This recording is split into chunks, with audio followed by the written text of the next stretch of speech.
Welcome to another Transformers animated review. This time we're going to be looking at the Japanese Voyager class Blackout figure. So here we have Blackout in his vehicle mode. Now, this figure was not been released in the United States.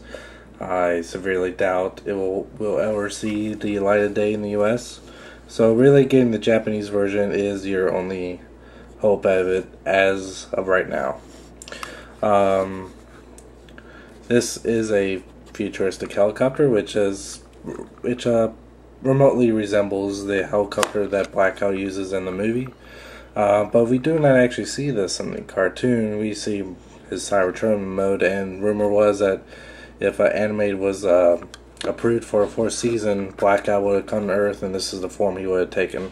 So, shame there. Wish it would have gone for a fourth season. Pretty neat looking though. It's fairly small. It's about the same size as movie Blackout's vehicle form. He has 6 miniguns on him. Gatling guns, 2 on the top that move, and 2 more on each side. And they go up and down a little bit. And then the blades spin on top freely. They don't have like a gear or anything to make them spin. But other than that, it's pretty basic. Now to start the transformation, I'm just going to rip off the tail section here. Then take the wings and start folding them back. Like that.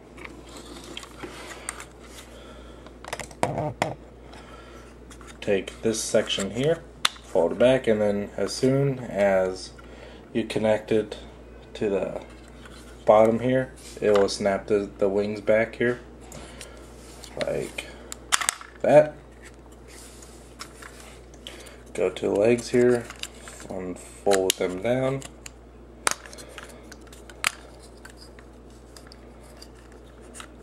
And then fold out his heels here.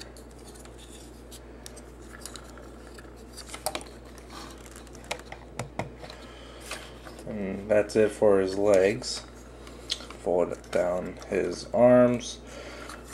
Rotate these sections around, and then his hands are tucked away in there. Okay. And last thing, just separate the front of the helicopter open and swing both sections back and snap it in place. And that's Blackout in his robot mode. Now, this is a fairly small robot mode. It's actually, if I have Willing Nut here, it's about the same size. Come look at them side by side. Almost the same size, and this is a little bit smaller. From head to toe, they're about the size of a deluxe. But just overall size, you can tell that they're Voyager class. Some differences from the Hasbro prototype on this is that it has the actual purple Decepticon symbol here on the front and on the sides, as opposed to the golden one that Hasbro likes to put on them. Articulation in the head is none. I mean, it kind of wobbles a little bit, but not much. Can rotate the arms all the way around, has some elbow articulation and fingers, and is fairly limited in the legs because you basically got that some side to side, and no feet posability, and the waist rotates around. Now this does resemble, it's basically a cartoon caricature of the Blackout design from the movie. But one thing that I read online that I find really funny is you look at the face, and it looks like Wilford Brimley from the diabetes commercials. Diabetes. With that big mustache, and it just looks. I thought that was kind of a funny little observation. And you can take his tail section here. Let's see.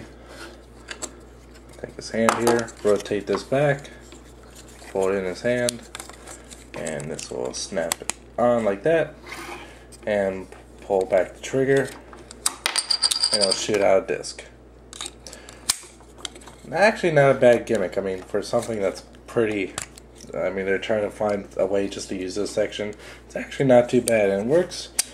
It has a lot of force, but I just flew behind the table, so it's actually a pretty good weapon there. But I prefer just to have it displayed just with his arms.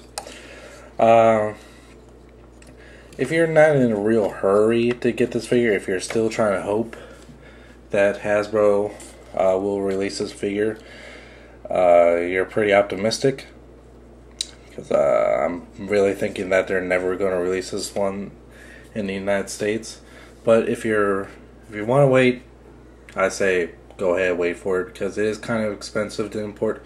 But if this is one that you gotta have to complete your collection, then might as well get the Japanese one. It's going to cost a little bit more than waiting eventually to see if it releases here in the US, but you'll pay what you get for. You get a better paint job and presumably a better quality figure. This does have some metallic paint. I forgot to mention that because the first wave of animated figures had a lot of metallic paint. This has some more of matte finish, but metallic paints are here and on the propeller part. But this is pretty unchanged from the Hasbro prototype.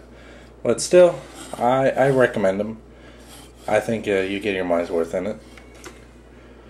Until next time, thanks for watching.